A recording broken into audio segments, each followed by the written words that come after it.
Okay, I think we can start like in a minute.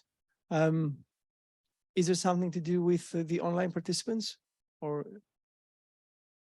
All right. All right, I think we can crack it on. Welcome everybody. Good morning, good afternoon, good evening to the online participants, depending on where you're calling in from. My name is Panos Navrosidis. I'm the Deputy Director for GISF based in Washington, DC. And I have the honor and the pleasure to chair today's session on triple nexus and security risk management. We've put together, I think, an excellent panel, which I'm going to introduce in a second. But before that, I want to take a moment to talk a little bit about the session. We only have 60 minutes. We have to be careful with the time. Yeah, just to take a step back. So when we had the introductory call with the panel, I need to admit that we struggled originally to conceptualize the connection between the triple nexus and security in a way that it can be digestible by any audience. However, because real life, there's nothing more beautiful than real life. The moment we started talking about our experiences from the field, it became very apparent that there is a connection between the triple nexus and security risk management, and we were able to put our thoughts in the right order, and I'm hoping that we're going to get the message across. Now, about the objectives for this session. So, because I think it's important to know why we're here and what we're trying to get out of this session.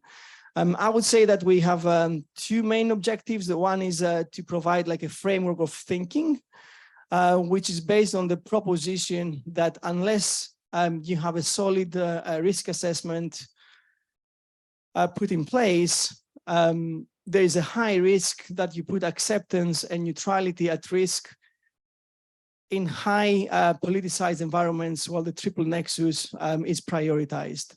The second objective is to raise awareness. So that's the first one, is the challenge. Okay, so the second objective is more like solutions oriented. It's about raising awareness and making sure that we understand what inclusive security risk management is. Because unless you, in the environment, especially of the triple nexus, unless you invite your program staff to be part of the risk assessment, then you won't know about the nuances of the program and be able to work around the triple nexus challenges. So these two are the priorities, and I hope they will come across throughout the session. Now, on my right, I have Christina Welle. She's the Director for Insecurity Insight and the trusted partner of GISF. So thank you, Christina, for being here. We have also Alfie, well, he's known as Alfie, which is kind of his code name, but his real name is Albert Philippe Berger with ICVA.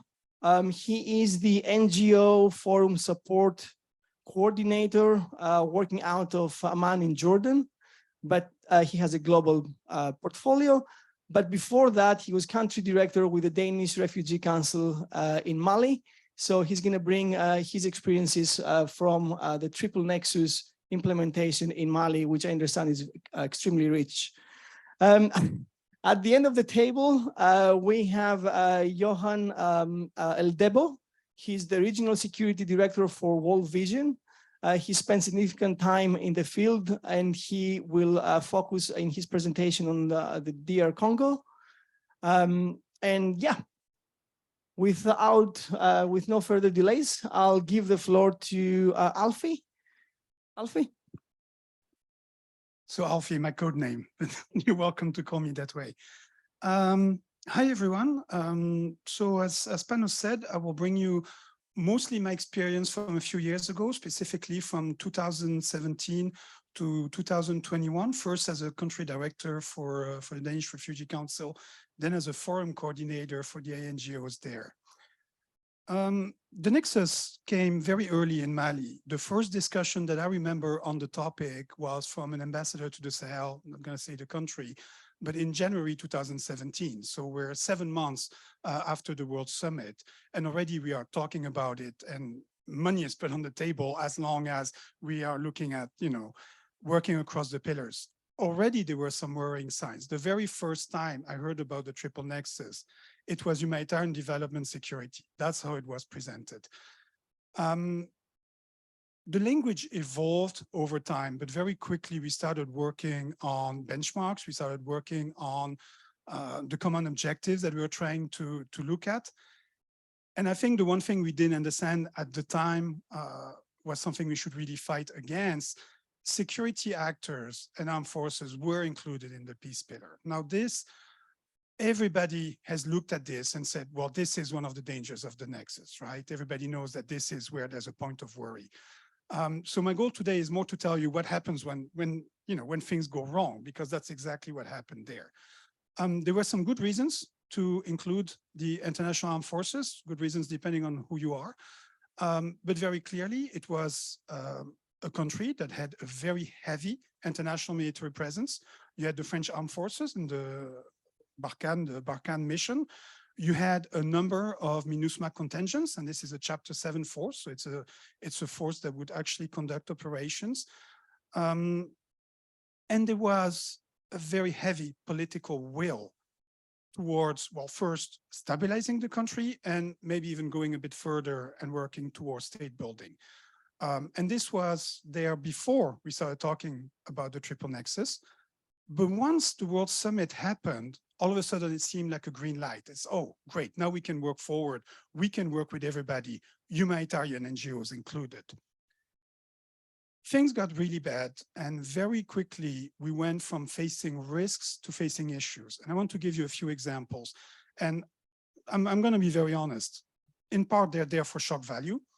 But they're also there because we always talk about this. I've heard the Mali context talked about a lot, but we never talked about what is it that was really going on. And I think it's important to realize how far things were going.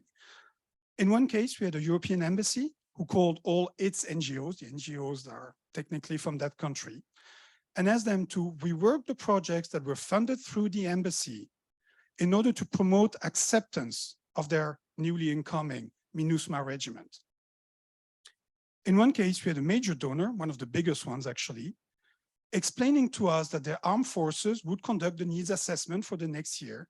And then as NGOs, we would be invited to build our projects on top of that needs assessment.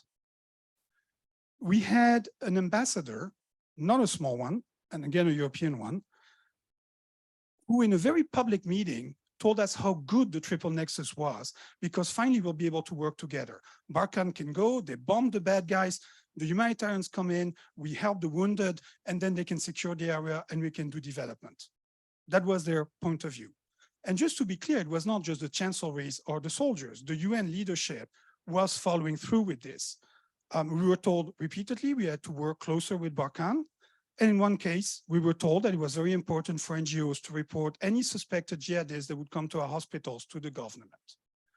This was the type of atmosphere we were in. And I want to be clear, I don't want to make a long list, I'll stop there. But it was a free-for-all. We had cases like these, things said, things done, decisions pushed on us every 2 or 3 weeks. Now, just to be clear, we did none of those things. We pushed back every time. But we faced a lot of lack of understanding. Why are you pushing back? Triple Nexus is here. You agreed to this. We actually got accused of not following the framework that was set by our own HQs, because that was true. Our HQs had set up, a communique saying how they supported the triple nexus, and often we're not careful enough about mentioning the red lines. It was all about positioning ourselves, making sure we could access the money, but not so clear on what we would not do if it came to that. In this situation, we found ourselves extremely isolated as country directors. We tried to bring the message at the regional level. I was actually invited in one case to the regional ISC in Dakar. I came here even to Geneva. I was invited at the opening session of the ECOSOC in June. We hammered the same message again and again about what was going on. Really, we got no feedback and we got no support, and for good reason. The Nexus was a priority. It came all the way from the top. It came from the top within the UN system. It came from the top within the governments. There was absolutely no appetite to discuss this. or to look at what was going wrong. Now, I have to be clear, since working for DRC and then as a forum coordinator, I've been working with DIGVA and actually followed the triple nexus in a number of other countries. And there's no question that Mali was an exception. We haven't seen these cases repeat themselves again and again. That's not the situation. So I think it's important to be a little bit careful about the lessons you can learn about what happened there. If I look at it, I would say, first and foremost, yes, we were in a very specific context, political environment. Is the state building, is the presence of armed forces, international ones, and especially those international armed forces that today mix a state building agenda with their security. If you look at the French force, they call it les 3D. So it's I always get it wrong. Diplomacy, defense, diplomacy, development. I think that's the right order. So defense, diplomacy, development. And in development, they will include the humanitarian NGOs. They don't make a difference there. Is that exceptional? Well, let's be very honest. We have seen these types of contexts before, and they will come again. I have personally no doubt that if the triple nexus existed back in 2001, it would have been pushed hard on us in Afghanistan, and we would have faced some of the same issues we faced in Mali. So that's the first one. The context might be specific, but it's something that will come up, at least at times. How does the triple nexus make this context worse? In those contexts, we always get this type of pressure. Yeah, in Afghanistan, we suffered from this, from having to work, well, sometimes being asked to work, sometimes having to work with some of the armed forces, if only for logistical purposes. The triple nexus here is an aggravating factor because everybody assumes you're on board. That's the problem. The triple nexus might be a discussion among us, especially among humanitarian aid workers. We talk about it, we discuss whether we want it or not. In practice, for a number of other actors, including diplomats, including military forces, you've already agreed. And, Secretary General said it, and he spoke in the name of everybody, whether you want it or not. And that's an aggravating factor. It meant gloves are off, and we go as far as we can. The second thing I want to mention, we were in a context where it was especially important to keep a separation between us and any sort of armed forces, because they were the targets. Nobody, the MINUSMA like to say that, they are a force for good, their mandate is meant to bring peace. In practice, they were seen as being part of the conflict. They were a target. Now, again, that's not that exceptional. We are working in many countries where we have an international force that is a target. Here, the nexus is a worsening factor, because you do not control your communication anymore. We are actually, as organization, capable of working over the three pillars. Many of us do it. We work on the humanitarian side, we work on the development side, we work on peace, and some of us can go quite far on peace. With DRC, I was working on armed violence reduction, but we were even working with security forces on human rights compliant policing. And we were able to do this without risk, because we were able to communicate that the affected populations were the direct beneficiaries of those projects, and it worked. We were working in areas where armed groups were active, and we could work with security forces without being harmed, because we had a principled approach that was clear. The problem of the nexus is that it speaks in your name. The humanitarian community becomes a pillar. That's the terminology that is being used, and it includes everybody. For the general public and for the armed groups, they do not see the humanitarian pillar as being some NGOs, but not some others. And that's a reality. You lose control over your communication. A number of people who are not principled, they don't have to be, they are on the diplomatic side, on the military side, on the development side, now start speaking about the joint projects that are running with you in the name of the Nexus, and you are included in that. And I think specifically when it comes to the question, that for me is the biggest difficulty you get when it comes to managing your risks in terms of security, is that you lose this access to present yourself in the way that you think you should present yourself, because you are a principled actor and you know that you can bring the acceptance. Well, now all of a sudden, people are going to talk in your name and bring a different message. Now I have to be clear. In many contexts, the Nexus is not going to bring the same level of risk. Number of reasons. No international armed forces, that's already a big plus. That's a big thing. But the political pressure to include you into a, a state building exercise is not going to be there everywhere. However, and this is interesting because you mentioned how the Nexus might be a threat to our neutrality. I would actually say it's mostly a threat to our independence. It's a threat to our independence simply because, again, we're talking about a collaboration framework that is set to include everyone. And it's extremely difficult to pull out of it and say, no, sorry, I'm not actually part of it. In terms of practical advice, I mean, obviously, at an individual organizational level, I would strongly advise you to have a benchmark. And it needs to be a systematic benchmark. The most dangerous thing you can do is to be in a situation where you only run the benchmark when you think that the risk might already be there. The reason being that those are the contexts where you're going to be pressured more. It would be a lot better, if I'm going to be honest, if at HCT level, they were running this kind of benchmark and they were doing it systematically. I don't think there is any will for it. There is no interest to do it. And it's a lot of work, let's be honest, but that's how it should be run. It shouldn't be the other way around. It shouldn't be, oh, you know, the Nexus is context specific. Prove to me that this context is not good enough. That's not how it should be. The last thing I will say, when it comes to Mali, the one thing I find very worrying is the complete lack of after action report and lessons learned. We've never run this exercise. There's good reasons for it. Again, the Nexus is almost doctrine nowadays. So, you know, you don't get to criticize it by giving the worst example. But I have to say, it goes contrary to everything we usually do. I mean, we are committed to learning from our mistakes and doing better. And somehow when it comes to the worst example of the Nexus we have, we really don't want to talk about it. I find that very interesting. I think as time goes by and the Nexus has become less relevant in Mali nowadays, the situation is different. There are other worries. Barkhane is gone. That helps a lot. But I think either we do it quickly or we just, you know, we're not going to do it at all. And if you don't do it at all, I'm fairly sure we're going to have another case. It's just a matter of time. Thank you very much. Thank you. It was a bit more. But thank you. That was very comprehensive. And I would say before I move to Christina, that two things that already came out is that obviously depending on your entry point to the triple nexus, whether that is humanitarian development or peace, your understanding might be very different.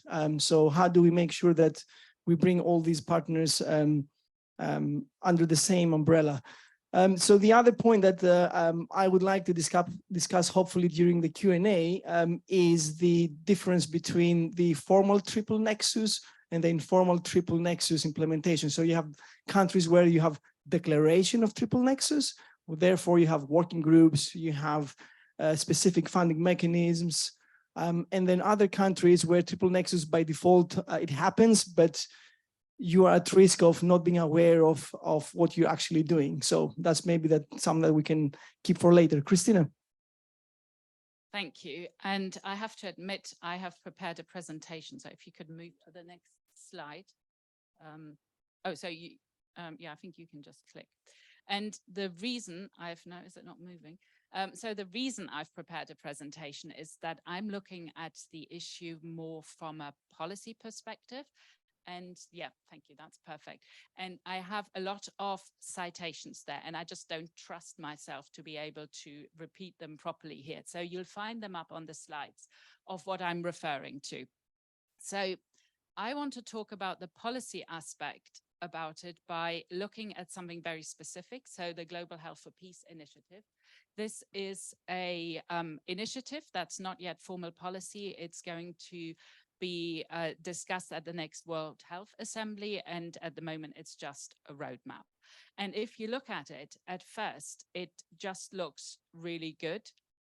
No peace without health and no health without peace. That's essentially what this policy says, and it looks great if you look at it. But what I want to do now is just look at it where there are some real challenges with it, and you can move to the next slide, because I want to refer to a very specific example in Burkina Faso to illustrate that part of the assumption, no healthcare without peace, is absolutely right. So here we've on the one hand seen an increase in attacks on healthcare.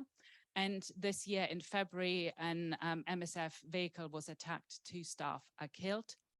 MSF closed its operations because without security, you can't provide healthcare. So that's the first part of this sort of assumption. And you can move to the next slide. Oops. Sorry. Yeah, but the big question here really is, can health bring peace? And I think if we ask this around here in this group, we would probably, I imagine, all agree, well, if we think log frame wise, we think overall objective, yes, the health activities can contribute to peace. And that's where maybe this sort of agreement with it overall comes from. But what I want to do now in this presentation, look at how affected population on social media talk about how they see the health services in such a fragile context. And the main thing I think we're seeing here is, and that's why I'm personally very worried about such an approach, is not just the armed actors, as we've just heard about, who may not be able to distinguish. It also raises expectations among the affected populations. And then there becomes a question of accountability, because they're expecting something that the humanitarian agencies and the development agencies, I think, can't deliver. And that's also a very big concern that we need to think about. So this is now going back to that particular incident I mentioned at the beginning of MSF. MSF issued a statement after the murder of their 2 staff, saying that they were willing to speak to all parties in conflict. This statement went viral on social media. And I have to say, I read a lot of these sort of social media accounts. I was shocked. I was really shocked by the sentiments that came out in terms of people's reaction to this statement that MSF wanted to talk to all parties of conflict. The statements were like, who are you talking to terrorists? Who are you here to destroy our country, to ruin our security? Are you here as a foreign agent? I mean, it was really very hardcore stuff that was coming out. And it was very clear these social media users simply did not understand the humanitarian principles that were underlying, that were why MSF made that statement. And I want to sort of also show you another example of something that happened in the Eastern DRC. A helicopter came down, people were only injured and no one was actually killed. This image circulated on social media, and then all sorts of allegations started to emerge. Why were they there? They were delivering weapons. They were there to support the rebels. And I'll show you in a minute some of these sort of statements. But we were sort of sitting there thinking, what is going on here? What is happening? Why are people assuming this WFP program is there to support rebels? And here I've put down some of this sort of, I think, what are public expectations that I think are coming from ideas from the Nexus, and how they show their disappointment on social media. So they want their security improved, obviously, and then they see that nothing is happening. So they're blaming WFP for their fall, for the insecurity. And then also, you know, people want that it is their particular cause they're concerned with, that this gets supported. So then it becomes, why do you feed populations that are my enemy in a way? And then the whole idea of aid agencies being independent and neutral and impartial in delivering their aid just becomes understood as you're supporting the rebels, you're supporting the wrong populations. And this is what we're seeing again and again on social media. And this is sort of now the part of the final conclusions where I think the problem lies, because the Nexus raises expectations, and I've put to the right what I think are the intention of the humanitarian agencies, but they can't fulfill the expectations of people. So what we see then on social media is anger that comes out of huge disappointment, frustration. And I think that's something really important to think about. So the main first message here I want to sort of give is we need to be careful with this seemingly wonderful idea, peace and health and peace. But then we also need to think of what it does with the humanitarian principles, not just in relation to the armed force, to armed groups, but also the populations. And then, yeah, so sorry, this is the other sort of where I'm also put a bit of what agencies can and cannot do. So in agencies will never provide the security, and that's sort of also an expectation that emerges. And also the idea that a frontline health worker can build peace is misleading, because they may contribute, but they're not professional peace builders. And then also that the aid needs to be sort of provided to all. So that's, I think, the key messages that need to be brought, and they get lost if we're talking about this nexus. And then I've just sort of have a last final slide that comes from Ethiopia, where someone went to a lot of trouble of taking sentiments that I've seen in the DRC, in Burkina Faso, and other places expressed of, I think, misunderstanding what the aid agencies are trying to do and turning them into deliberate disinformation. So here the WFP becomes the weapons funneling program. And the background to that is that air had a warehouse looted and an armed force stole their food supplies. So that's then the stuff that gets as a deliberate emphasis put on social media. And then not much later, an aid worker was injured through a drone used by the government. And then there were formal statements saying what to expect if you work with an armed group. And that was all sort of following at the same time on social media when the WFP is called the logistics department for an armed group. So on that sort of, frustrating images and scary images, I'll stop and hand over to Panos, and thank you.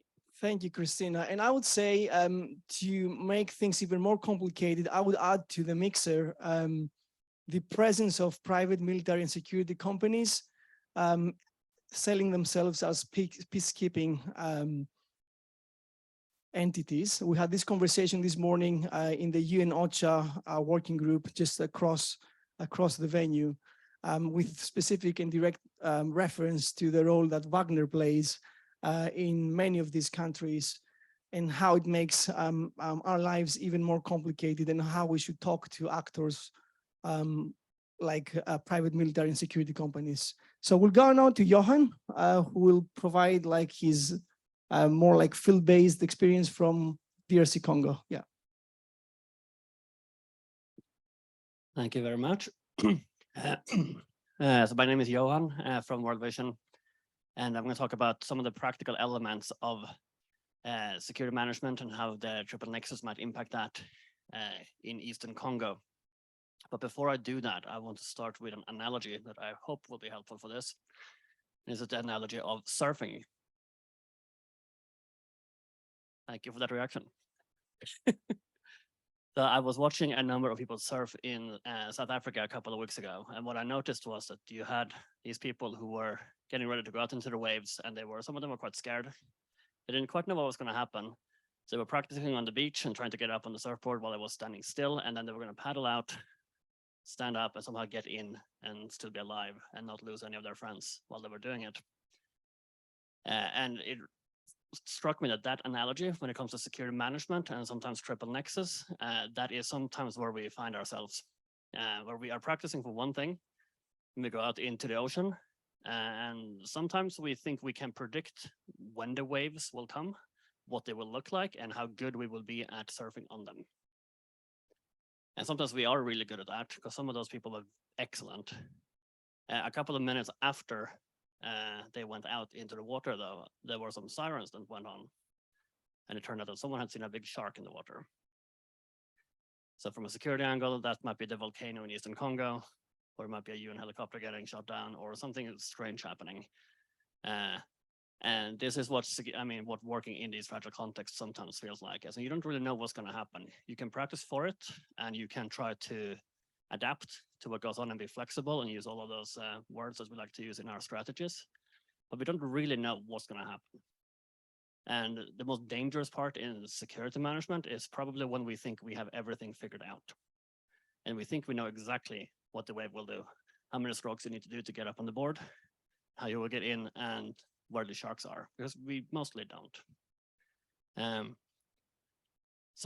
And the first word I'd probably like to use here is the word of well, humility when it comes to managing how we maintain our presence in these contexts. And the more perhaps normal analogy to this is the national road in Eastern Congo between Rutshuru and Goma, where I was a couple of months ago, and we were driving from Goma up to Rutshuru, and I was waiting with our local security manager and wondering why are we not going yet.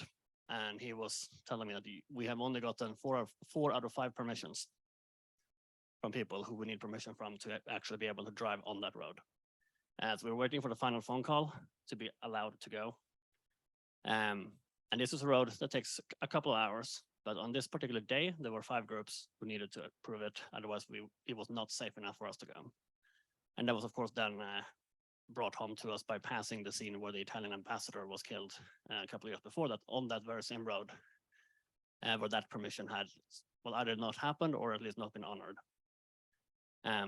Meanwhile, at that point, we managed to drive up there and we could come back safely. But it was never certain when we could go and whether that permission would happen or not. And we had to be constantly in touch with a number of actors to make sure we could do that safely.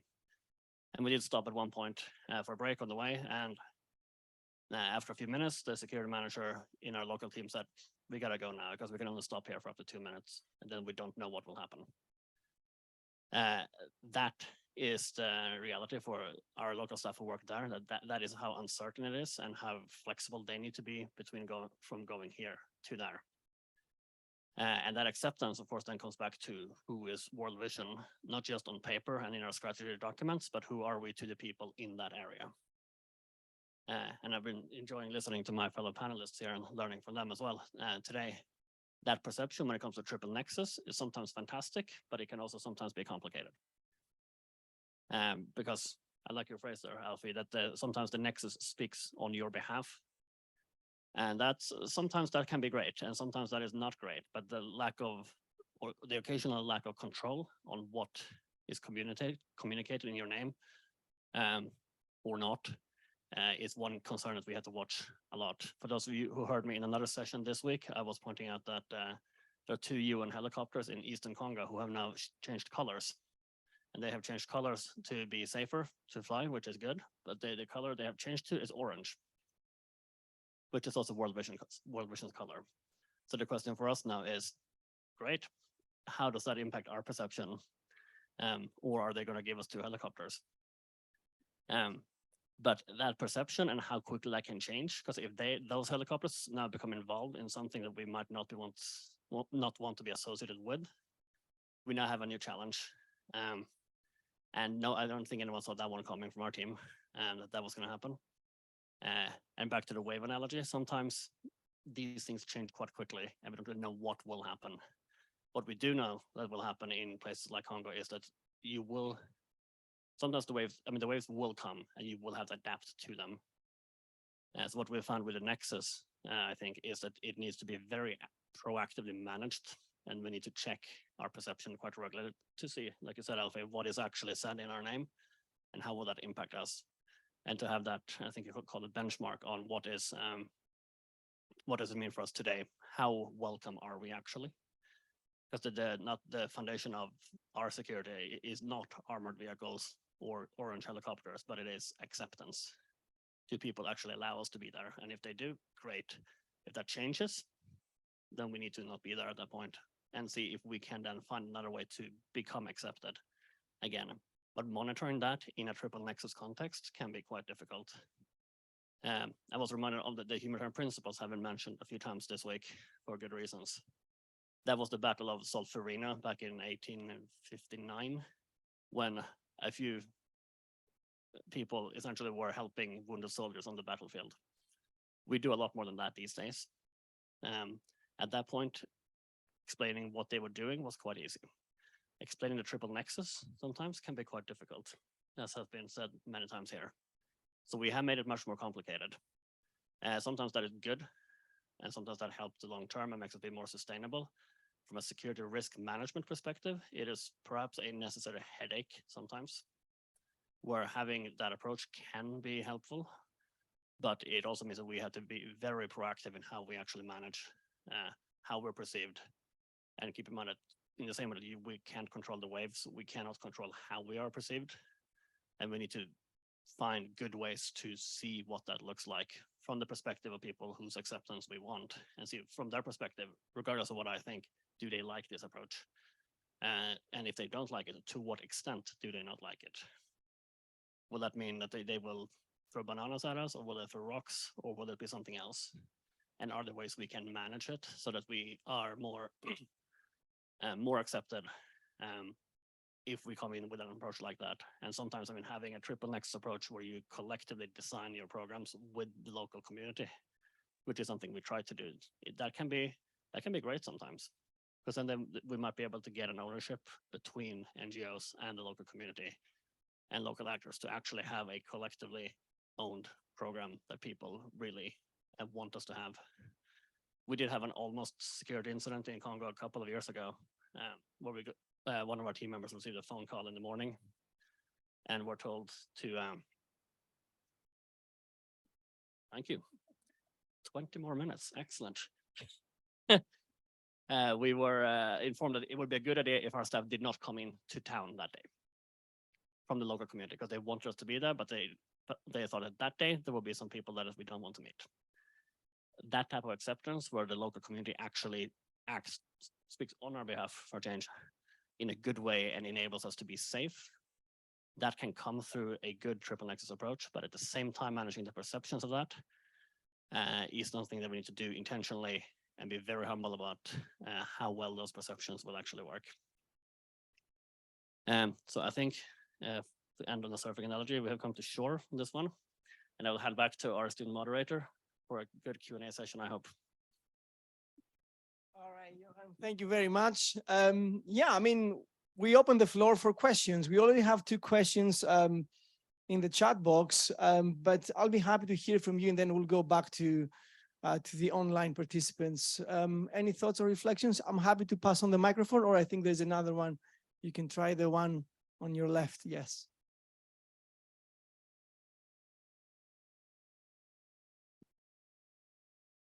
Is that working? Okay, great, thank you. I'm Susanna from LNAP. So I have a comment and a question. So I'm wondering, how much of this do you think predates the Nexus? And I ask that because I worked in DRC in South Sudan prior to 2015, and actually a lot of these issues seem very familiar. The NGO that I was working with actually in Eastern DRC, we had a yellow color. I guess Oxfam at one point was purple, and we didn't want to be associated with the UN. And so this was years ago. I mean, I think it goes back a few decades, probably in Eastern DRC. So that's just one comment. Then I was intrigued by your statement kind of on Mali about the after action review. So one thing that we've done at LNAP is we've looked at evaluations of the Nexus, and we actually didn't find one on Mali, but we were aware that it was quite problematic. We captured that in a case study that we did for our State of the Humanitarian System report. What's interesting, I suppose, however, is that, one of the issues is who is actually supposed to do this type of evaluation. And then just a comment too, actually, because you mentioned the 3D approach in Afghanistan, and actually, so the 3D approach was used in Afghanistan. It was the official policy for many governments. Sometimes it was called whole of government. Sometimes it was the PRTs, the provincial reconstruction teams. There have been evaluations of that. There's been 20, 30 evaluations done by the Danish government, the US government, the Norwegian government. And each and every time it said it was problematic to have the security actors acting in that way because it had an impact on humanitarian space. And the lesson actually from all of these evaluations was that humanitarian principles need to be safeguarded if you're going to take this whole of government or 3D approach. And so you have examples of like the Australian DFAT doing really good integrated programs in a country like the Solomon Islands, where they were safeguarding these humanitarian principles. So I think there's lessons to be learned. Yeah, but it's interesting. So I just wanted to pose the question in Mali, who would have been best placed actually to do that after action review?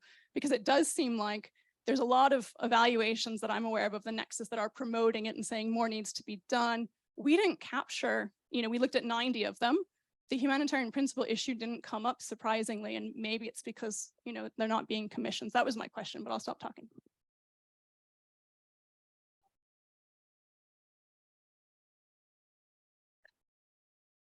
Okay. First, so I was a bit shocked. So I did this cursory check just before the session, trying to figure out if there was actually lessons learned. It's been a couple of years now. One of the things I was a bit shocked, it was cursory. But if you look at the first page on Google, it's a bunch of documents from 2019. Some of them are dead wrong. There was actually a the document from one of the UN agencies that says that the French government was firewalling their military operations from humanitarian action. But that was the same year that Barkhane was shopping around with a lot of money trying to get NGOs to work. So it's really problematic if people look, if you type in Nexus Mali, the first thing you get is not necessarily the right information. In terms of who should do it, that's kind of a complicated question. I do have to say that I think there is some disappointment among the various CDs who were there at the time at the lack of reaction we got from our HQs. I'm going to be very frank here. And that's why I wish we had mentioned who I was working for then. But yeah, we really had a problem with the fact that the NGOs did not pick this up. However, in Mali, there's something a bit interesting. Because of all of these agreements on the Nexus, the process was pulled away from the UN. It was not a UN process anymore. It was technically the Malian government, but they were not very present, with the Swiss, so it was the Swiss and the European Union were presiding.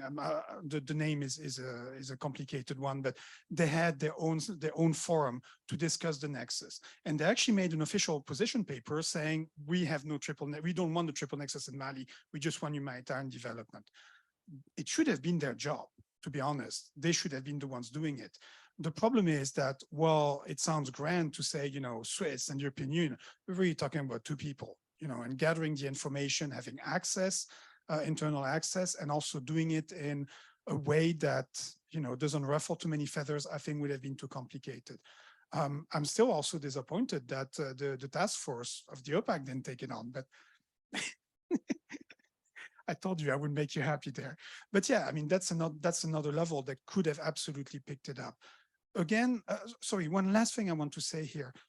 One of the issues we had was an issue with the humanitarian leadership. And I think that was a barrier to actually look at some of the problems that existed, because then suddenly it became personal if you started looking at how this was managed. And I think, interestingly enough, the fact that there was this focus on the HCRC position made it more difficult to look largely at what was going on. Yes, Marta. Yes, thank you. Thank you. Sorry, Marta from Oxfam, and I am the co-chair of the task force on the Nexus. So thank you for the point. But I think that we took it. Yeah. So it has been quite interesting to hear you speaking about it, because I think that it's still clear after 7 years that what the Nexus is still not very clear, because the Nexus has never been all the actors doing everything. Has never been humanitarians becoming developers or peace builders and the other way around. But I understand, and it is right, that is a difficult concept because it's very contextual. What it has been very clearly said is that this expectation is a change in ways of working, and it should be very contextual. So I do fully agree on the fact that there is a need to ensure that the communication, it doesn't generate confusion. Yeah, but definitely that was picked up, the case of Mali, that was picked up in the task force. There were a number of sessions, even with the donors, with the OECD, that you were there, and we invite you for this discussion with the donors. And you said it all. But that's good. But this is why we invite you in front of the donors, because I think that is a new way of working, and there is a need to unpack the difficult cases. And Mali was definitely one that was extremely difficult, and you have presented that very clearly. And I do fully agree and understand what you're saying. The point is, how do we unpack the situation? Because there are a lot of critical things that we are not unpacking. So, for example, we have countries that have been in crisis for 20 years. And we have development actors that are not investing in basic services yeah, because they have a clear risk aversion.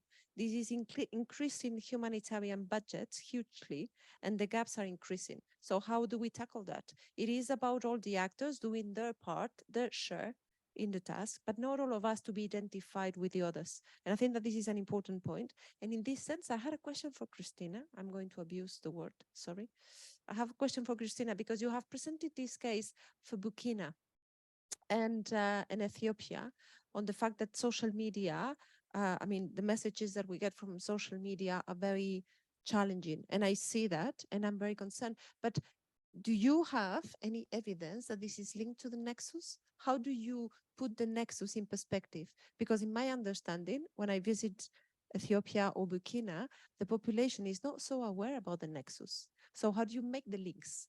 When do you link it with the nexus? It has happened before, but I'm very interested in your reflections. No, this is a really excellent question. And I think we can probably be quite relatively safe in the conclusion that is not referring to the nexus and the policy papers as such, but it is the broader thinking behind it, that these things are connected in a simple way and raises some sort of broad expectations. And that's something we're seeing again and again.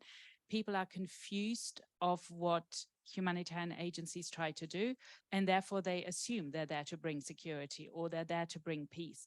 And I think that then it is more that if there is a sort of an assumption on the nexus on the highest level, and you find some ministers talking about it, for example, it emphasizes these misconceptions. So I think it's more on that level that there needs to be a much clearer distinction of who is doing what, rather than social media users referring to the nexus. I've never seen that, and I'm not sure they're aware of the policy. It's the general sentiment. Thank you, Christina. I want to go online. There's a question again for Christina. So it's the last question in the chat box. You can read on your screen, so I'm not going to read it out loud. If you don't mind answering this question, Christina. Yeah, so I think what is in this peace initiative, there are a lot of really good things. Like, I think you can all see it, what's there. Do conflict analysis, do no harm, be peace responsive. And I think the intentions behind this initiative are really good. Where, to me, it gets very concerning is that it has no details of how you implement it.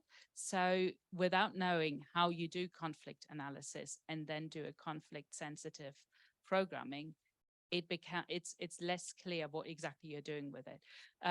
So that's sort of in the general response to these, but the biggest concern that most people who've looked at this global initiative have is that it puts the burden of peace building on the shoulders of health workers, and that's not their job.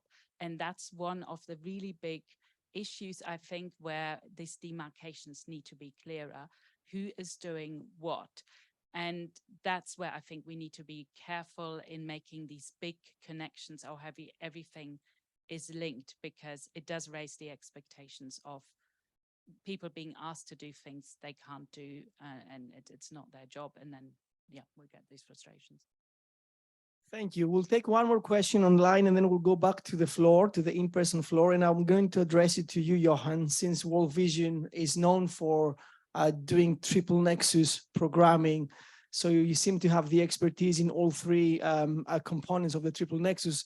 So is it possible for a humanitarian agency, I'm just reading from the chat box, to be neutral and independent, since one always seems to be helping one side more than the other, I guess?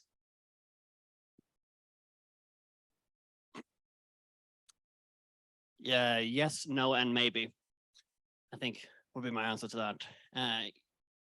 If we follow the humanitarian principles and we apply the impartiality approach of helping those most in need, yeah, we can do that. Will it be perceived to look like that by everyone involved? Not necessarily. And this is what the difference between the strategies, the actions, and what people feel is happening or not can change quite a lot. And the understanding and the communication, again, about why decisions are made and why some people are entitled to support and some people are not. can be quite a challenging area of work. And when we do food distributions, for example, most of the time, people who are recipients of food have to be on a list to receive that, which is a list created by the humanitarian community based on needs assessments and consultations around that. Some people see that, understand it, respect it, and like it. Other people don't. And the perceptions, again, in there can be varied. And if all the need is on one side of a conflict, for example, if that were to happen hypothetically, then yeah, I mean, from a strictly impartial perspective, we might actually find ourselves operating on one side, and that would look different. If we then, and this has been quite a common problem, for example, when we have displacement into other areas, and much humanitarian assistance becomes initially focused on the displaced communities rather than the host communities, for example. Often host communities say, great, we're happy to help, but we also want some support. And then you find yourself looking at, from the perspective of acceptance, you have to assist on multiple sides of that, even if that might not be strictly along the lines of impartiality on that. Independence as well, I mean, was mentioned there. Again, if we go back to the Battle of Solferino, would they have received government funding for that at that point? Maybe, maybe not. But that's another perception question where the humanitarian sector looks a lot more complicated now than it did when those principles were envisioned. I just want to add a very short remark, because for me, the question is very strange. It says we always end up helping one side more. We don't help sides. We help affected populations who technically don't have sides. They just happen to live, you know, in one geographical place. And I think already in the question, I find it a little bit worrying, because it puts us in a situation where there's no right answer anymore. The reality is we help the people. We don't help sides, period. I think we really need to, I'm always amazed about how much work there remains to do on the principles. I think it's a rolling problem that every time we manage to catch somebody and explain to them, or they get replaced, somebody else comes in. And we have a big communication problem, you know, as you highlighted, general populations, but also, you know, the people we work with, the people who fund our donors, our governments. It's just so many people. And I think we really need to step up our drive to explain how this works. Thank you. And I would add, especially on Johan's comments, that we can also make the differentiation between the big P and the small p, referring to community-based peacekeeping efforts, because it can make a big difference. Now, what I'm going to abuse a little bit my role and say that, reflecting on my experience from Ethiopia between 2018 and 2021, what struck me is that, especially at the end of my tenure during the Tigray war, is that while agencies were trying to intervene in Tigray, at the same time, different teams from the same agencies were involved in peace building in Western Ethiopia. So essentially, they were working with the Ministry of Peace and the Ministry of Interior on the western side of the country, pretending that they can impartially and independently and in a neutral way send their teams into Tigray. That's not possible. Like, practically speaking, that wasn't possible to negotiate actions with the government, while at the same time you're implementing in the other part of the country different type of programs. So I felt like we're not honest with ourselves in Ethiopia. Because in my view, at least, because I find maybe confusing the reference before to Ethiopia, it's not a formally declared Nexus country. So these conversations don't take place. We don't have the space to discuss these challenges, and nobody's aware. Therefore, you end up doing mistakes, all of us collectively, and we don't have the same, again, the same dialogue possibilities you had in Mali, although you seem to be very frustrated about it. At least there was, at least there was, I guess, a working group or an opportunity to highlight and bring to the attention of the ambassadors or the donors all these issues. So I'll go back to the floor. Any questions? Well, we have only 5 minutes left anyway, yeah. Well, if not, I mean, there is a question in the chat box, and I will address it to everybody. I think very briefly, you mentioned an example from the Pacific about success stories. Was that a success story you referred to? I can't. Sure. So the example was from the Solomon Island. There was a Ramsey kind of program, and it was supported, I think, by DFAT Australia. I think there was a bit of New Zealand. My understanding is it happened before the Nexus. It kind of predated it. At the time, I actually worked at the OECD, and we were doing an assessment. We went there and we suggested they evaluate it actually, so we could capture it as a success story. So if you come to our session tomorrow to plug it, we looked at 90 evaluations. One of the findings, well, you know, in a nutshell, so if you are not going to attend, a lot of the evaluations of the Nexus look at the processes, look at saying actually organizations don't understand the peace component. They think it's important, more work needs to be done. There's a lot of internal restructuring, but very few of them actually look at the outcomes and the better outcomes for affected communities. So this is kind of our advocacy point at ALNAP, is actually, if you have collective outcomes, which the Nexus is all about, where is the collective accountability and who is actually going to assess that? So it's interesting. I think that maybe because the Nexus came into play, 2019, is that actually a transformational agenda, or is it an incremental one? We've seen this incremental change, and that's captured in the evaluations. But I think there is work on good practices ongoing as well. So I'm sure that going forward, we can capture more of those success stories. Thank you. There's another question in the chat box, and I apologize because I never asked you to introduce yourselves online. So if you don't mind, just put the name of the agency you're working for. Any take-home messages about the Nexus? Starting with Alfie. Well, I don't actually want to be a one-trick pony. Contrary to what you might think, I'm not against the Nexus. I had a bad experience in one country. Since I've worked with IGVA, I've actually looked at a number of other countries, and I've seen a number of different examples. The rationale for the Nexus makes sense. And I think actually it doesn't date to 2016. Before that, we were already doing it internally.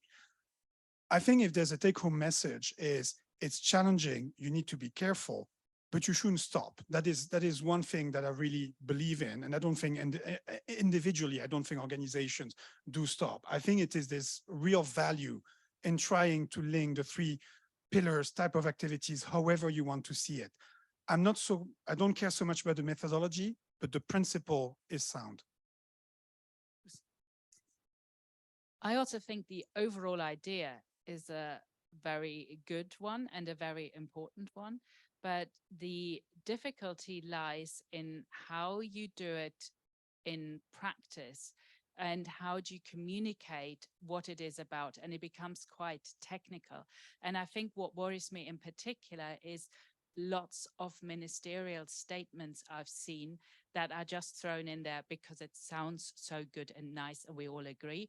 But then that's, I think, where it can raise these false expectations, which then can turn into real danger.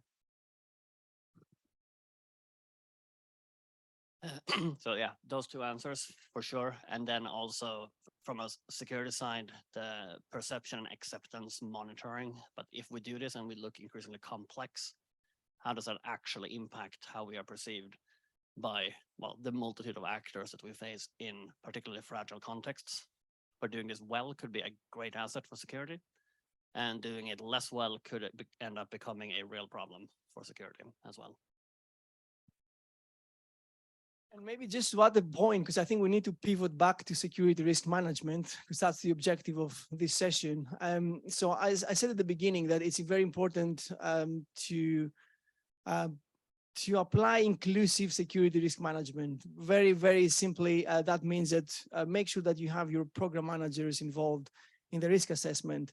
I'll bring an example here. When I was in Ethiopia, the Ministry of Health rolled out or scaled up, better saying, the IMAM protocol, which stands for Integrated Management of Acute Malnutrition. That was a point of celebration for those of us working on emergency nutrition.